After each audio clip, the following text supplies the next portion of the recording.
In today's video, macros are not the only thing you need to take into consideration.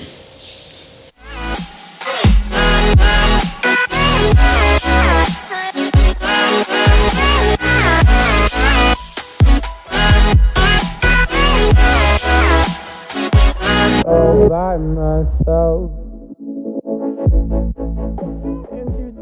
Hey everybody, what is going on? It's Paul Ravella from ProPhysique.com, and today's video is about the topic of macronutrients and how important are they and how should we utilize them to better reach our goals. It's become very trendy, flexible dieting, and I feel like it was, at first it was a backlash for like meal plans. But I also feel like there are some benefits to meal plans, and so I wanted to talk about, I just had a phone call with a potential client, and we talked about the idea of, she had been hitting her macronutrient ratios every day perfectly, but she felt terrible.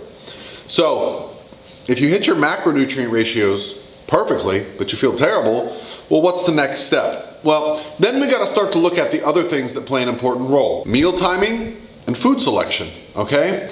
So, yes, when we're talking about the overall big picture, calories, and then within that, macronutrients are the two building blocks that we need to start from.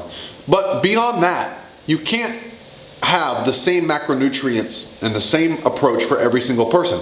There are huge variations in the way that things work. So if you're looking at how people do things and trying to make that fit you, you might have to be aware of some things that can happen.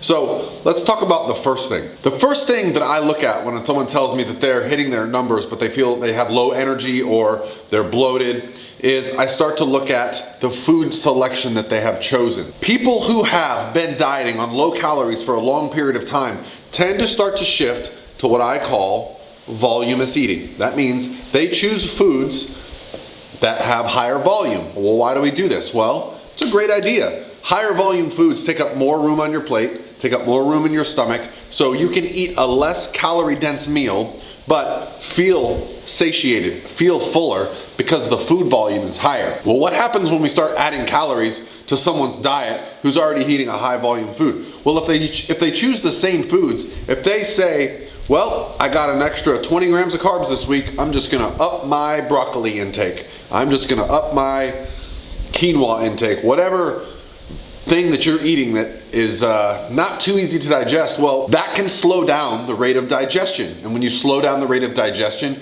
you can get things like bloating, because as the food is passing through our digestive tract, it will actually ferment, creating gas, and that can stay with us for a while. And that's why sometimes people are bloated at the end of the day, but you wake up not bloated, because overnight your body had time to digest that food. So, yes, macronutrients are important, but we also need to pay attention to what your body handles well and at what phase of the diet you're at. As we get lower body fat and our digestive system slows down, these high volume foods are actually with us a little bit longer. That can exacerbate the problem, make it much worse for you. Whereas when we're eating and we have a little bit more body fat and we're eating a higher calorie, foods kind of move through the digestive system a little bit quicker, so it's a little more difficult to have the bloating. So paying attention to what you're eating is an important part of, well, I'll say what I do. I like to look at my clients' food logs if I hear this feedback. Another thing I like to look at is meal timing.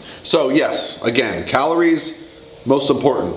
Macronutrients, right here. How you break down your meals throughout the day is also very important. The leaner you get, the more important I feel it is, because energy is often associated with when you're eating those meals. So we really want to focus on choosing to eat at times that suit us.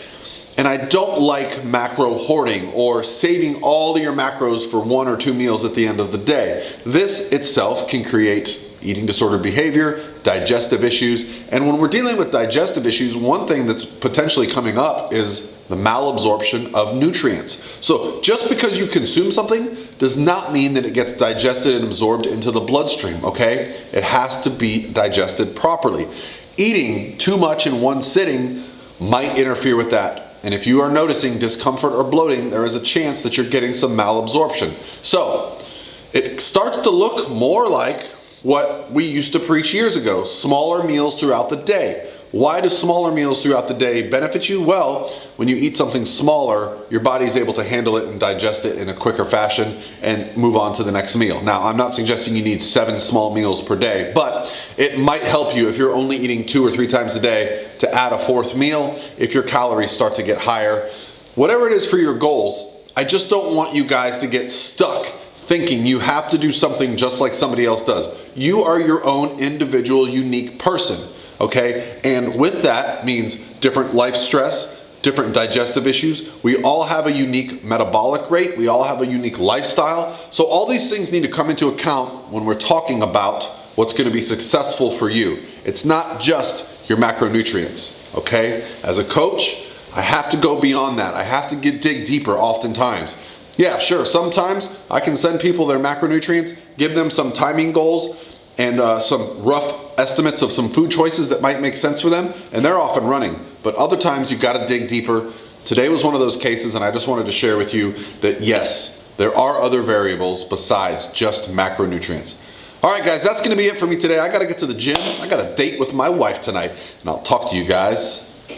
I think I'm gonna talk to you guys tomorrow because Steven brought over a ring light. So I might do a video late tonight in the office with the ring light to test it out and then have that go live Sunday afternoon. Haven't done a Sunday video in a while. I don't work Sundays, but maybe I'll talk to you tomorrow.